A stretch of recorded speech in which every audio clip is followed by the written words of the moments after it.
শুরু করছি chemistry from home. আজকে আমরা আলোচনা করব ক্লাস 12-এর দ্রবণ চ্যাপ্টারের পরবর্তী একটা টপিক। আজকের আলোচ্য বিষয় হচ্ছে স্ফুটনাঙ্কের উন্নয়ন এবং এই সংক্রান্ত সামগ্রিক ধারণা। তো আসো শুরু করা যাক। তো এখন আমরা আলোচনা করব স্ফুটনাঙ্কের উন্নয়ন নিয়ে। আমরা আগেই দেখেছি স্ফুটনাঙ্কের উন্নয়ন এই বিষয়টা যে আছে সেটা একটা সংখ্যাগত ধর্ম বা কলিগেটিভ প্রপার্টিস। তো এবার স্ফুটনাঙ্কের উন্নয়ন যে সংখ্যাগত ধর্ম সেই বিষয়ে বিশদে আলোচনার শুরুতে আমরা প্রথমে জেনে নেব স্ফুটনাঙ্কের সংজ্ঞা। তো স্ফুটনাঙ্কের সংজ্ঞা এমনি যে আমরা যেটা জানতাম সেই সংজ্ঞা এটা নয়, এটা একটু অন্যরকম করে সংজ্ঞাটা দেখছি। তো দেখে নেওয়া যাক। যে উষ্ণতায় কোনো তরলের বাষ্পচাপ বাহ্যিক চাপের সমান হয় সেই উষ্ণতাকেই ওই তরলের স্ফুটনাঙ্ক বলে। তাহলে বিষয়টা কি আমরা এখানে একটু দেখে নিচ্ছি। ভাবলাম একটা পাত্রে কোনো একটা তরল, বিশুদ্ধ তরল রাখা আছে, ভাবলাম জল রাখা আছে। এবার একে যদি তাপ প্রয়োগ করি তাহলে এখানে যে বাষ্পটা জমতে থাকবে সেই বাষ্পচাপটা কিন্তু ধীরে ধীরে বাড়তে থাকবে। উষ্ণতা আমরা বাড়াচ্ছি, বাষ্পচাপ ধীরে ধীরে বাড়তে থাকবে। এবার তাপমাত্রা বাড়াতে বাড়াতে একটা সময় আসবে যখন এই বাষ্পচাপটা বাহ্যিক যে চাপ আছে, বায়ুমণ্ডলীয় চাপ, সেই বাহ্যিক বায়ুমণ্ডলীয় চাপের সমান যখন হয়ে যাবে, যে উষ্ণতায় সেই কোনো একটা তরলের বাষ্পচাপটা বাহ্যিক চাপের সমান হয় সেই উষ্ণতাকেই বলছি আমরা ওই তরলের স্ফুটনাঙ্ক। তাহলে এবার যে বিষয়টা দাঁড়াচ্ছে আমরা একটু ভেরিফিকেশন করে দেখে নিচ্ছি যে দার্জিলিং একটা উঁচু জায়গা যেখানে বাহ্যিক বায়ুমণ্ডলীয় চাপের মানটা কিন্তু কম থাকবে। তো যেখানে বাহ্যিক চাপের মান কম সেখানে কিন্তু বাষ্পচাপের মানটা, কোনো একটা বিশুদ্ধ তরলের বাষ্পচাপের মানটা কম উষ্ণতাতেই কিন্তু বাহ্যিক চাপের সমান হয়ে যাবে। অর্থাৎ দার্জিলিংয়ে কিন্তু যে কোনো তরলের স্ফুটনাঙ্ক কিন্তু সাধারণত কম হয়। অপরদিকে নিচু জায়গা, ভাবলাম কলকাতার কথা ভাবছি, কলকাতাতে বায়ুর চাপটা দার্জিলিংয়ের থেকে কম, বায়ুর চাপটা দার্জিলিংয়ের থেকে বেশি। ফলে এই ক্ষেত্রে কোনো তরলের বাষ্পচাপটা আরেকটু বেশি উষ্ণতাতে গিয়ে এর বাষ্পচাপটা বাহ্যিক চাপের সমান হচ্ছে। অর্থাৎ কলকাতায় ওই একই তরলের স্ফুটনাঙ্ক কিন্তু একটু বেশি হবে। আশা করি বোঝা গেল বিষয়টা। এবার স্ফুটনাঙ্কের উন্নয়ন বিষয়টায় আসছি। স্ফুটনাঙ্কের উন্নয়ন কি সেই বিষয়ে আসার আগে আমাদের জানতে হবে যে কোন ক্ষেত্রে স্ফুটনাঙ্কের উন্নয়নটা হয়। ভাবলাম কোনো একটা বিশুদ্ধ তরল রাখা আছে নির্দিষ্ট একটা চাপে। এবার সেই তরলটার একটা নির্দিষ্ট স্ফুটনাঙ্ক থাকবে, আমরা যেটা দেখে নিয়েছি আগে, টিবি হচ্ছে যদি সেই স্ফুটনাঙ্কটা হয়। এবার ওর মধ্যে আমরা কি করলাম, কোনো একটা অনুদ্বায়ী তড়িৎ অবিশ্লেষ্য অসংযোজিত প্রকৃতির দ্রাবক। কি প্রকৃতির দ্রাবক?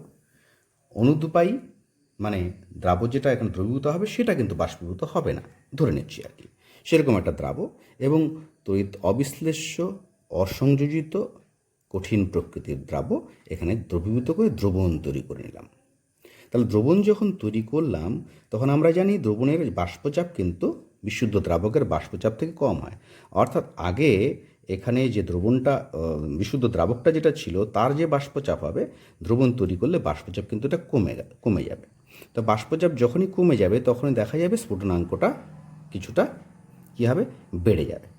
তাহলে আমরা এরপরে বিশদে আসছি। তাহলে ভাবলাম তখন তরলটা স্ফুটনাঙ্ক হলো টিবি। তাহলে দেখা যায় টিবি ড্যাশ অর্থাৎ দ্রবণের স্ফুটনাঙ্ক কিন্তু বিশুদ্ধ দ্রাবকের স্ফুটনাঙ্ক থেকে বেশি হয়। এবার উন্নয়ন মানে বৃদ্ধি কতটা হলো? বৃদ্ধি হচ্ছে দ্রবণের স্ফুটনাঙ্ক থেকে বিশুদ্ধ দ্রাবকের স্ফুটনাঙ্ক, বিশুদ্ধ তরলের স্ফুটনাঙ্ক বাদ দিলে পরে যেটা হয় সেটাই হচ্ছে স্ফুটনাঙ্কের উন্নয়ন। সেটা ডেল্টা টিবি আমরা লিখি, সেটা হচ্ছে স্ফুটনাঙ্কের উন্নয়ন। তাহলে সংখ্যাটা কি দাঁড়ালো? নির্দিষ্ট চাপে বিশুদ্ধ দ্রাবকের স্ফুটনাঙ্কের সাপেক্ষে দ্রবণের স্ফুটনাঙ্কের বৃদ্ধিকেই আমরা বলছি স্ফুটনাঙ্কের উন্নয়ন। আশা করি বিষয়টা বোঝা গেল। এবার আমরা আলোচনা করছি স্ফুটনাঙ্কের উন্নয়নের কারণ। তাহলে আমরা দেখে নিচ্ছি বিষয়টা।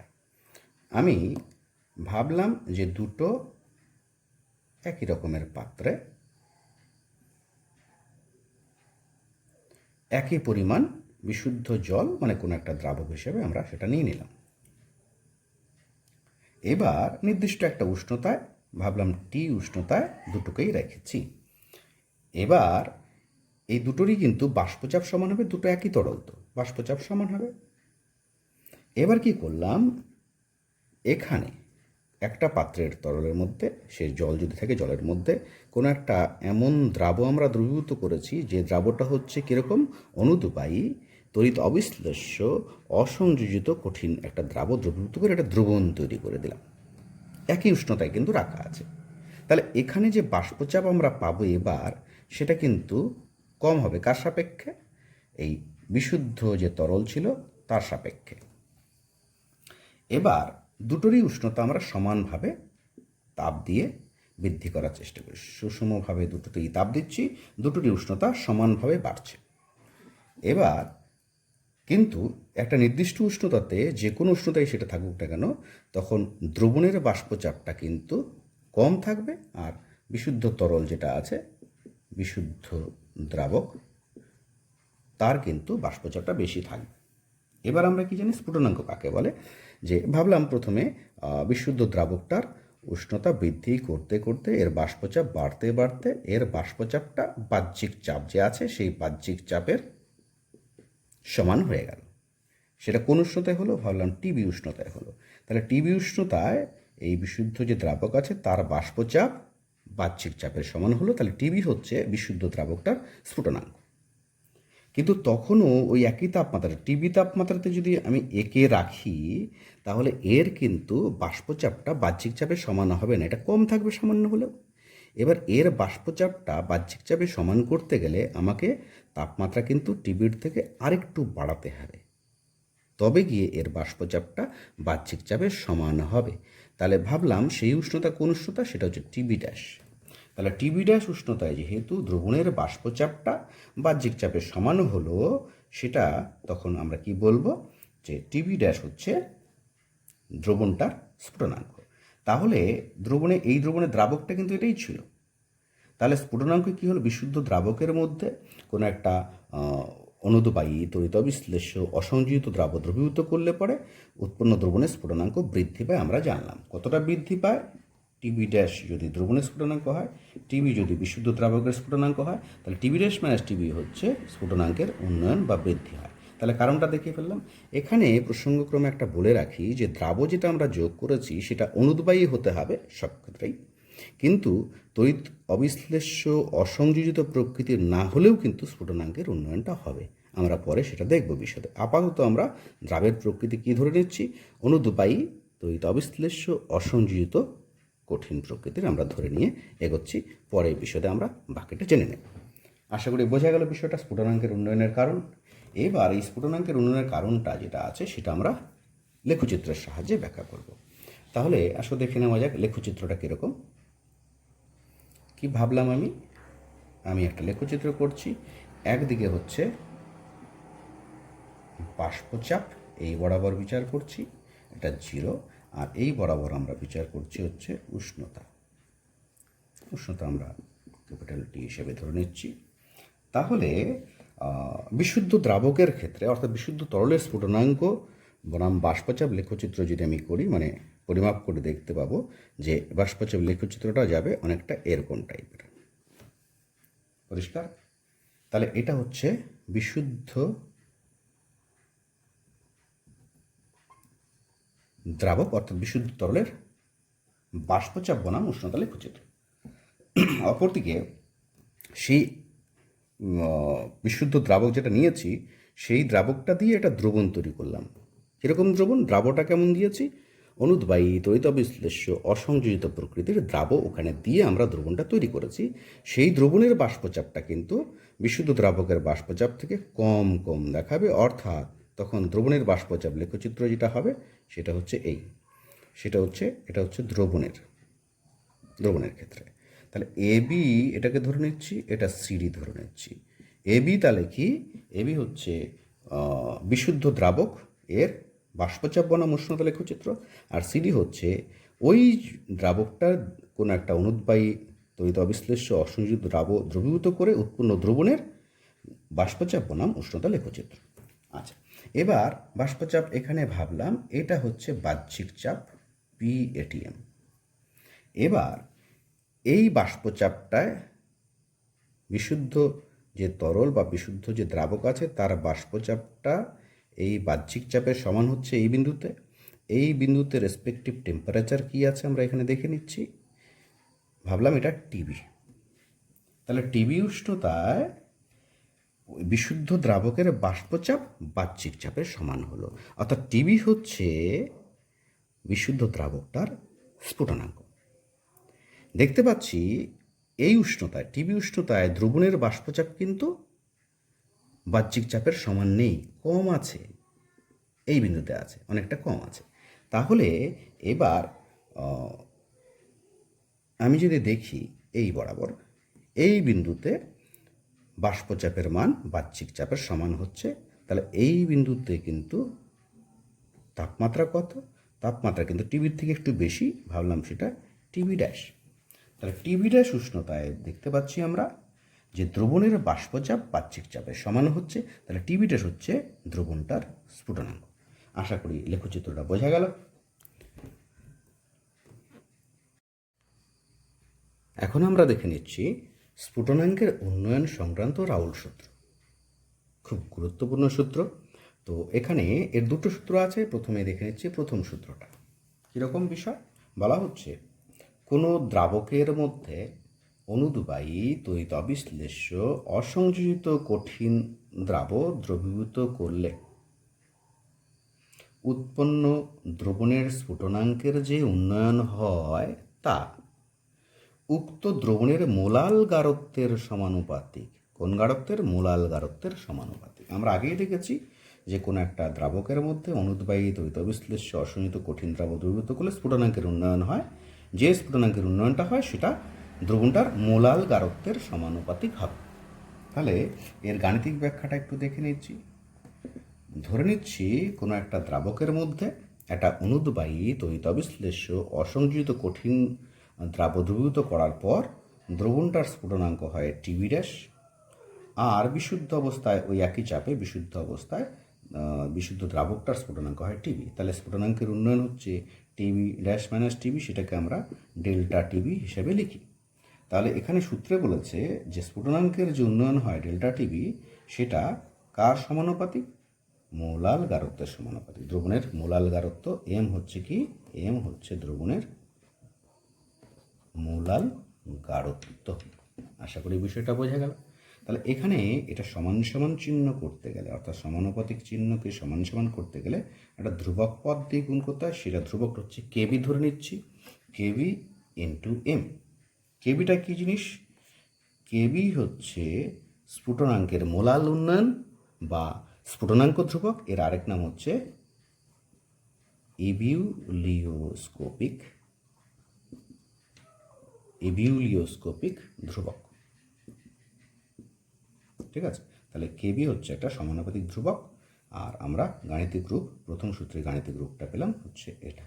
আশা করি বোঝা গেল। এবার দ্বিতীয় সূত্রটা আলোচনা করি, পরে এর সম্পর্কে আরও বিস্তারিত আসব। দ্বিতীয় সূত্রটা কীরকম বলছে,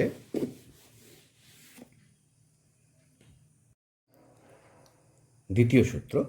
তো দ্বিতীয় সূত্রে যে বিষয়টা আমরা দেখছি যে নির্দিষ্ট পরিমাণ কোনো একটি দ্রাবকের মধ্যে বিভিন্ন অনুদ্বায়ী তড়িৎ অবিশ্লেষ্য অসংযোজিত কঠিন দ্রাবের সমমূল পৃথক পৃথকভাবে দ্রবীভূত করলে প্রতি ক্ষেত্রে একই পরিমাণ স্ফুটনাঙ্কের উন্নয়ন ঘটে। তাহলে বিষয়টা কি? বিষয়টা আমরা এখানে দেখে নিচ্ছি। ভাবলাম দুটো পাত্র নিলাম, দুটোতেই সম পরিমাণ জল নিয়ে নিলাম।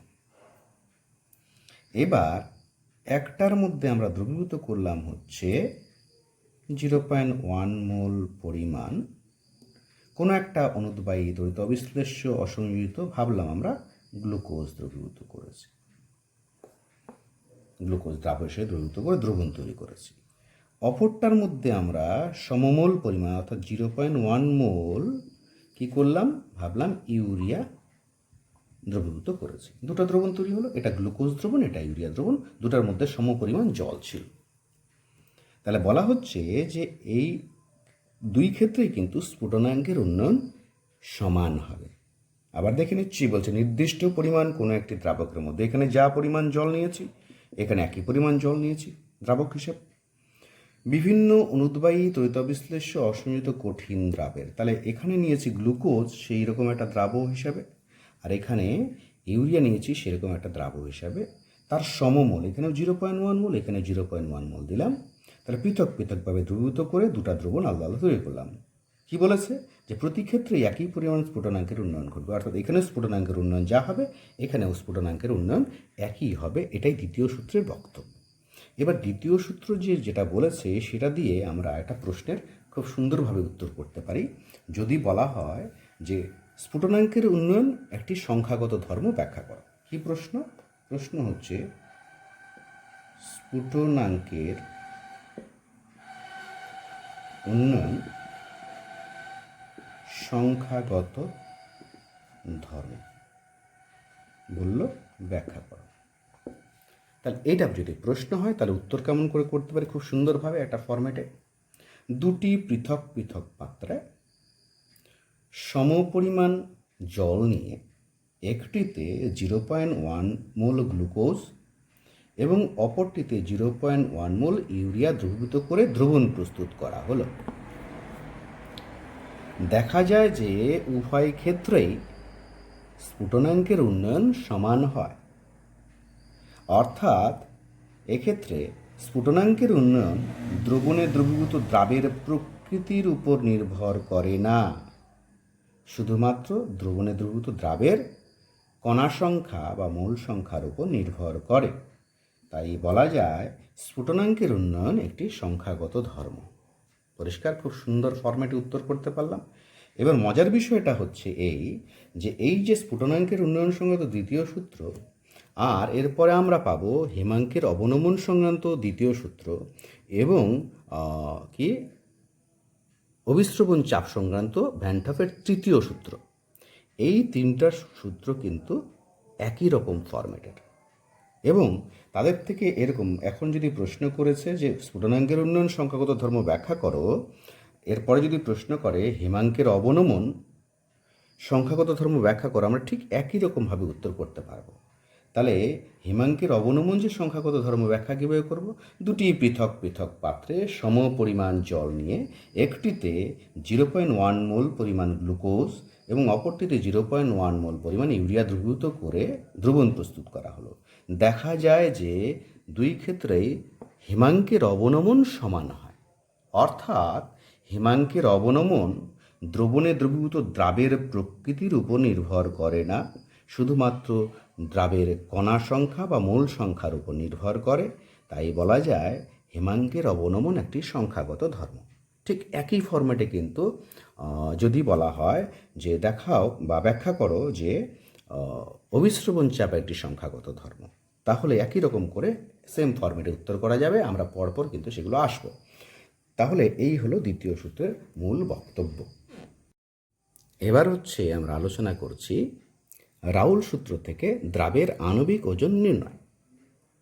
তাহলে বাস্তব সমস্যাটা কি সেটা আগে বিচার করে নেওয়া যাক, তাহলে বুঝতে সুবিধা হবে। ভাবলাম আমাদেরকে একটা কঠিন পদার্থ দিয়ে সেটা বলল যে এই কঠিন পদার্থটার আণবিক ওজন নির্ণয় করো। একটা দ্রাব বলে দিয়েছে, যেটা কঠিন পদার্থ যেটা দেওয়া হয়েছে সেটা অনুদ্বায়ী তড়িৎ অবিশ্লেষ্য অসংযোজিত প্রকৃতির কঠিন পদার্থ দেওয়া হয়েছে তোমাকে। তাহলে এর আণবিক ওজন নির্ণয় করা খুব সহজ একটা পদ্ধতি হচ্ছে স্ফুটনাঙ্কের উন্নয়ন থেকে আমরা সেটা করে ফেলতে পারি। কি করব আমরা? সেখানে বাস্তব সমস্যাটার সমাধানটার বিষয়টাকে দেখে নিচ্ছি। একদম বাস্তব থেকে আমরা সমাধানটা করব। কীরকম?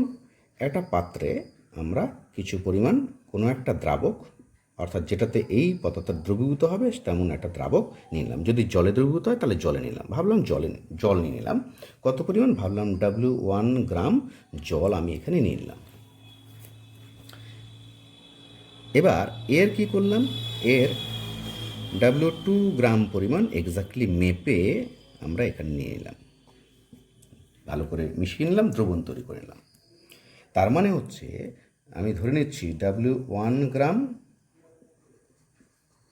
দ্রাবকের মধ্যে W2 গ্রাম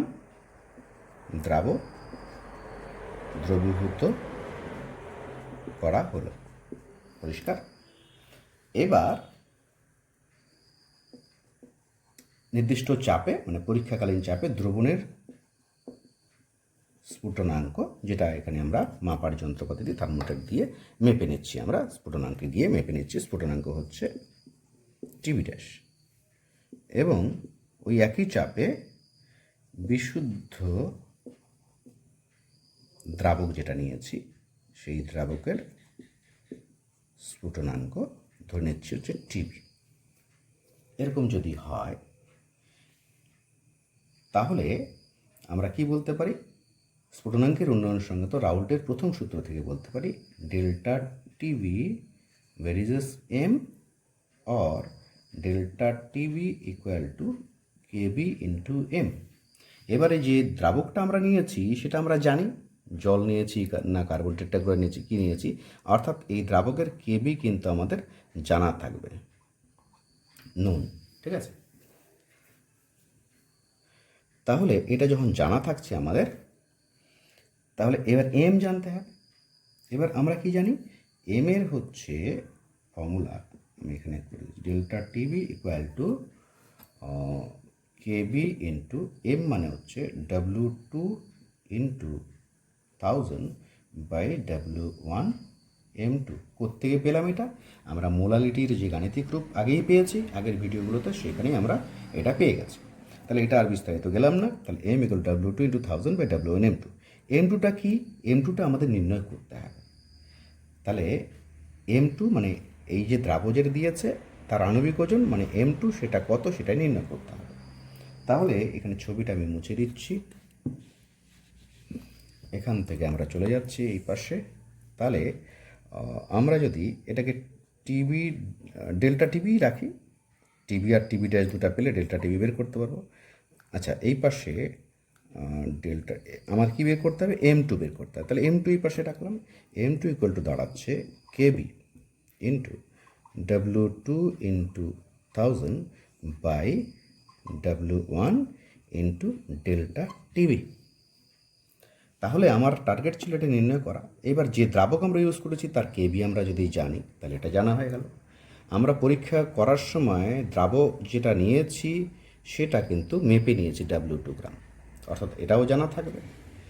দ্রাবক কতটা নিয়েছি সেটাও মেপে নিয়েছিলাম, জানা থাকবে। এটা টিবি এবং টিবি ড্যাশ দুটার মান আমরা পরীক্ষা করে যদি বের করি তাহলে টিবি ডেল্টা টিবি বেরিয়ে গেল। তাহলে ডান দিকের সমস্ত রাশিগুলোর মান আমরা জানি, ফলে আমরা খুব সহজেই দ্রাবের আণবিক ওজন M2 নির্ণয় করে ফেলতে পারব। পরিষ্কার হলো? এর থেকে পরে আমরা একটা অঙ্ক দেখে নিচ্ছি, পরবর্তী অংশে আমরা পাচ্ছি। আচ্ছা, এবার চলে আসলাম আমরা নেক্সট পয়েন্টে। কি পয়েন্ট? এই যে কেবি নিয়ে আলোচনা করছি, কেবি অর্থাৎ আমরা রাউল সূত্র থেকে কি জেনেছি? Delta TB equal to KB into M. তাহলে এই কেবি এর এককটা কী হবে? তাহলে এখান থেকে কি পাচ্ছি? Kb equal to delta Tb by m. তাহলে কেবি এর একক যদি আমরা চাই তাহলে কেবি এর একক দাঁড়াবে হচ্ছে, উপরে হচ্ছে উষ্ণতার একক, এটা কি ডেল্টা টিবি মানে উষ্ণতার পার্থক্য, তাহলে উষ্ণতার একক আমি কেলভিন ধরে নিলাম উষ্ণতার একক, আর নিচে হচ্ছে মোলালিটির একক। মোলালিটির আমরা একক আগে জানি, মোল পার কেজি। তাহলে আলটিমেটলি কেবির একক দাঁড়াচ্ছে কেলভিন, এটা কেজি, আর মোল ইনভার্স হয়ে যাবে। তাহলে এটা হচ্ছে কেবির একক সাধারণভাবে আমরা পেয়ে গেলাম। এবার কেবি এর সংজ্ঞা, ইবিলিওস্কোপিক ধ্রুবক কেবি, তার সংজ্ঞাতে যাচ্ছি। তাহলে কেবি এর সংজ্ঞা খুব সহজে সংজ্ঞা আমরা বের করব। আমরা দেখে দিয়েছি delta TB equal to KB into M. এবার এম ইকুয়াল টু 1 হলে, এগুলো ফিজিক্স টাইপের সংজ্ঞা, ফিজিক্সে আমরা এরকম বহু সংজ্ঞা দিয়ে থাকি এরকম কায়দায়।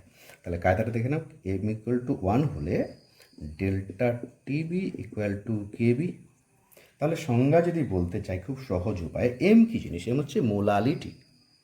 কোনো একটা বিশুদ্ধ দ্রাবকের মধ্যে দ্রাব পদার্থ দ্রবীভূত করে দ্রবণ তৈরি করলে তাহলে স্ফুটনাঙ্কের যে উন্নয়ন হবে সেই স্ফুটনাঙ্কের উন্নয়নটা কেবির সমান হবে কখন? দ্রবণটার মোলালিটি যদি 1 হয়। তাহলে একক মোলালিটি সম্পন্ন দ্রবণে স্ফুটনাঙ্কের যে উন্নয়ন হয় তাই হচ্ছে ওই দ্রাবকের কেবি। কেবিটা কিন্তু দ্রাবকের হয়। কেবি কার হয়? দ্রাবকের হয়, দ্রবণের কিন্তু কেবি হয় না। ঠিক আছে, তাহলে এটা গেল সহজ একটা সংজ্ঞা। এবার একটু এক্সপ্যান্ড করে সংজ্ঞাটা যে বলি। আচ্ছা, মোলালিটি মানেটা কি? মোলালিটি মানে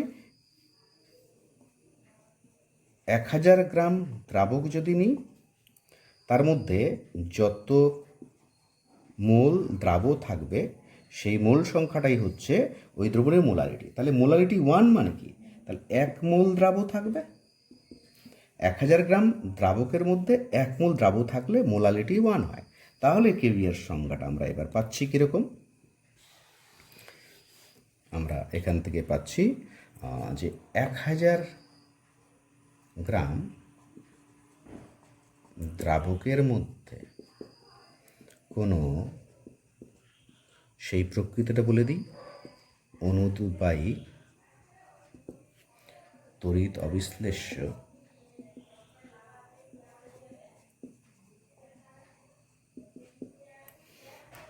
অসংযোজিত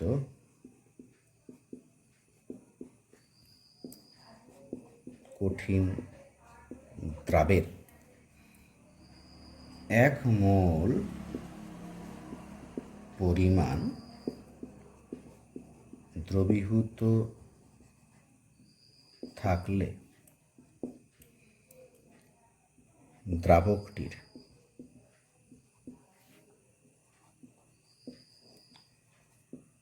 স্ফুটনাঙ্কের যে উন্নয়ন হয় তাকে কেবি বলে, মানে এবিলিওস্কোপিক ধ্রুবক বলে। তাহলে আমরা একবার দেখে নিচ্ছি আমরা কোথা থেকে পাচ্ছিলাম। এটা পাচ্ছিলাম হচ্ছে এখান থেকে, ডেল্টা টিবি ইকুয়াল টু কেবি হয়ে যাচ্ছিল যখন এম ইকুয়াল টু 1, এখান থেকে পাচ্ছিলাম। তাহলে এম ইকুয়াল টু 1 মানে 1000 গ্রাম দ্রাবকের মধ্যে কোনো দ্রাবের, কীরকম দ্রাবের? অনুদ্বায়ী তড়িৎ অবিশ্লেষ্য অসংযোজিত কঠিন দ্রাবের 1 মোল পরিমাণ দ্রবীভূত করা আছে, তাহলে মোলারিটি 1। তখন যে দ্রাবকটির স্ফুটনাঙ্কের যে উন্নয়ন হবে সেটাই হচ্ছে কেবি এর সমান হবে। ঠিক আছে, তাকে কেবি বলবো। আশা করি বোঝা গেল বিষয়টা। তাহলে কেবি এর সংজ্ঞা আমরা পেয়ে গেলাম। এইবার একটা প্রশ্ন যদি আমরা দেখি, কিরকম প্রশ্ন? প্রশ্নটা হচ্ছে জলের কেবি 0.515 কেলভিন কেজি মোল ইনভার্স, এর অর্থ কী? এটা যদি প্রশ্ন হয় তাহলে উত্তর কী হবে? আগে কেবির সংজ্ঞা পেয়ে গেছি, সেখান থেকেই আমরা এর সহজে উত্তর করতে পারবো। আচ্ছা, এখানে জলের বলছি, তাহলে আমরা প্রথমেই ধরে নিচ্ছি 1000 গ্রাম জলে কোনো অনুদ্বায়ী তড়িৎ অবিশ্লেষ্য অসংযোজিত কঠিন দ্রাবের 1 মোল পরিমাণ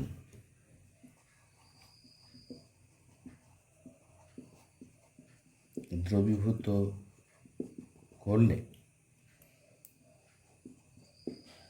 স্ফুটনাঙ্কের, কার? জলের স্ফুটনাঙ্কের, জলের স্ফুটনাঙ্কের উন্নয়ন হবে এটা, অর্থাৎ 0.515 কেলভিন। তাহলে আবার বলছি, জলের কেবি এর মান দিস, এর অর্থ হচ্ছে 1000 গ্রাম জলে কোনো অনুদ্বায়ী তড়িৎবিশ্লেষ্য অসংযোজিত কঠিন দ্রাবের 1 মোল পরিমাণ দ্রবীভূত করলে জলের স্ফুটনাঙ্কের উন্নয়ন হবে 0.515 কেলভিন। আশা করি বোঝা গেল প্রশ্নটা। এবার কেবি এর মান নির্ণয় করব আমরা, যদিও সেটা থার্মোডাইনামিক্স থেকে আসা সম্পর্ক। আচ্ছা, কেবি এর মান নির্ণয়, তাহলে কীরকম বিষয় দাঁড়াচ্ছে কেবি এর মানটা? কেবি এর মানটা নির্ণয় করবো আমরা থার্মোডাইনামিক্স থেকে আসা একটা সম্পর্ক। আমরা কি করে আসলো সেটা জানবো না, সরাসরি সম্পর্কটা নিচ্ছি, তাপগতিবিদ্যা থেকে আসবে সম্পর্ক। R Tb square by 1000 into lv. তাহলে কেবি ইকুয়াল টু দাঁড়াচ্ছে R Tb square by 1000 lv, যেখানে কোনটা কি জিনিস, আর সমান সমান সার্বজনীন গ্যাস ধ্রুবক, টিবি সমান সমান হচ্ছে সেই বিশুদ্ধ তরলটা যেটা বা দ্রাবক নিচ্ছি, তরলের স্ফুটনাঙ্ক 1000, তো 1000 থাকবে, এলভি এটা কি জিনিস, এইটা ভালো করে দেখতে হবে, প্রতি গ্রাম দ্রাবকের মানে ওই তরলের বাষ্পীভবনের লীন তাপ বা বাষ্পীভবন এনথালপি, কিন্তু প্রতি গ্রামের হিসাবটা লাগবে, প্রতি গ্রাম দ্রাবকের বাষ্পীভবন লীন তাপ বা বাষ্পীভবনের এনথালপি। ঠিক আছে, তাহলে এই হচ্ছে আমরা এভাবে নির্ণয় করতে পারবো। এবার জলের ক্ষেত্রে যদি বের করতে চাই, এখানে চট করে একটু দেখে দিচ্ছি। তাহলে জলের কেবি বের করছি আমরা, এরকমভাবে বের হবে। আচ্ছা, এখানে মানগুলো বসাচ্ছি। আর তো সার্বজনীন গ্যাস ধ্রুবক, কেবি ইকুয়াল টু আর সার্বজনীন গ্যাস ধ্রুবক। এবার প্রশ্ন হচ্ছে আর এর মান কোন এককে নেব। আমি যদি ক্যালোরি এককে নিই তাহলে 1.987 এই ইউনিটটা থাকবে। ঠিক আছে, ক্যালোরি পার মোল পার কেলভিন। আচ্ছা, আর টিবি এর মান এটা কেলভিন নিতে হবে, তাহলে 373 কেলভিন, জলের স্ফুটনাঙ্ক 373 কেলভিন। আর প্রতি গ্রাম দ্রাবকের অর্থাৎ প্রতি গ্রাম জলের বাষ্পীভবন লীন তাপ কত আমরা জানি, মোটামুটি ক্যালোরিতে হলে 80 ক্যালোরি, 80 ক্যালোরি কেন হবে, 80 কিন্তু ঘনীভবনের লীন তাপ, এটা হচ্ছে 540 ক্যালোরি যদি আমরা ধরি, তাহলে সেখানে বসাবো। আর এর মান হচ্ছে 1.987, আর এটা হচ্ছে 373 স্কোয়ার, নিচে হচ্ছে 1000 ইন্টু 540, এটা যেটা আসবে সেটা হয়ে গেল জলের কেবির মান পেয়ে যাব। তোমরা হিসাব করে দেখবে কত আসছে। ঠিক আছে, এখানে প্রসঙ্গক্রমে বলে দিই, আর এর মানটা যদি আমি কিসে নিই, জুলে নিই, তখন আমাদের এই মানটাও জুলে নিতে হবে। ঠিক আছে, তাহলে সেটা বসালে অটোমেটিক্যালি আবার সেট হয়ে যাবে। তাহলে আশা করি বোঝা গেল। এখন দেখে নিচ্ছি রাউল্টের সূত্র থেকে একটা অঙ্ক। কি অঙ্কটা কি বলেছে, বলেছে 100 গ্রাম CCl4 মানে কার্বন টেট্রাক্লোরাইডের মধ্যে 3 গ্রাম কোনো একটা দ্রবীভূত করলে দ্রবণের স্ফুটনাঙ্কের যে উন্নয়নটা হচ্ছে সেটা হচ্ছে 0.6 ডিগ্রি সেন্টিগ্রেড, এতটা বৃদ্ধি হচ্ছে। এর থেকে দ্রাবের আণবিক ওজন নির্ণয় করতে বলেছে। তাহলে আমরা কি জানি, আমরা এখান থেকে জানি, আমরা জানি delta TB equal to KB into m. ও এখানে কার্বন টেট্রাক্লোরাইড কেবি এর মানটা দিয়ে দিয়েছে, সেটা কত, সেটা হচ্ছে 5.03 কেলভিন কেজি মোল ইনভার্স, এটা দিয়ে দিয়েছে। তাহলে আমরা জানি Kb into m delta TB equal to, আচ্ছা এখান থেকে আমরা এটাকে একটু সাজিয়ে নিই, কেবি এম এর জায়গায় কী লিখবো, W2 into 1000 by W1 M2। এবার আমার কি চাই, বের করতে বলেছে M2, তাহলে M2 ইকুয়াল টু, এটা আগেও করেছি আমরা, সেই ফরম্যাটটা এখানে বানিয়ে নিলাম। তাহলে W2 into 1000 by W1 into delta TB. এবার এখানে কি বলেছে, W1 অর্থাৎ 1 সাফিক্স ফর দ্রাবক, সেটা কত, 100 গ্রাম। W2 কত, দ্রাবক 3 গ্রাম। আচ্ছা, ডেল্টা টিভি ইকুয়াল টু কত, আচ্ছা স্ফুটনাঙ্কের উন্নয়ন 0.6 ডিগ্রি সেন্টিগ্রেড। 0.6 ডিগ্রি সেন্টিগ্রেড, কিন্তু ডিগ্রি সেন্টিগ্রেড রাখলে তো হবে না, কেলভিনে নিতে হবে। এবার এখানে একটা প্রশ্ন, অনেকে যে ভুলটা করে সেই ভুলটা যাতে না হয় তার জন্য একটু ভালো করে খেয়াল করো। আচ্ছা, এটা কি ডেল্টা টিভি মানে উষ্ণতার পার্থক্য। এবার ডিগ্রি সেন্টিগ্রেডের পার্থক্য আর কেলভিনের পার্থক্য তো একই হয়, ফলে এখানে কিন্তু ডিগ্রি সেন্টিগ্রেড যদি এত, ডেল্টা টিভি ডিগ্রি সেন্টিগ্রেড এত হয়, তাহলে কেলভিনেও ঠিক এতই হবে, এত কেলভিন। কেন? কারণ আমরা জানি ডিগ্রি সেন্টিগ্রেডের পার্থক্য আর কেলভিনের পার্থক্য একই হয়, এটা ভালো করে খেয়াল রাখতে হবে। অনেকে যেটা করে, ডিগ্রি সেন্টিগ্রেড দেওয়া আছে, ওটা কেলভিনে করার জন্য 273 যোগ করে দেয়, কিন্তু সেটা না। নির্দিষ্ট একটা টেম্পারেচার কথা যখন বলবে, তখন ডিগ্রি সেন্টিগ্রেড দেওয়া থাকলে সেটাকে কেলভিনে নেওয়ার জন্য 273 যোগ করতে হবে। কিন্তু যদি ডিফারেন্স ইন টেম্পারেচার থাকে, তাহলে কিন্তু ডিগ্রি সেন্টিগ্রেডের পার্থক্য আর কেলভিনের পার্থক্য সমান, ফলে এটা কিন্তু এই ভুলটা যাতে না হয় সেজন্য সাবধান থাকতে হবে। ঠিক আছে, এই জায়গাটা সাবধান থাকতে হবে, পরিষ্কার?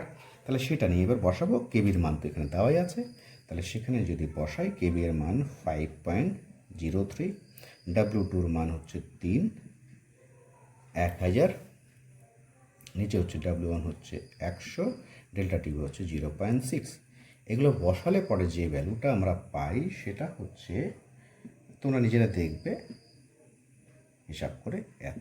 অর্থাৎ যে দ্রাব আমরা নিয়েছি সেই দ্রাবের আণবিক ওজন হচ্ছে 251।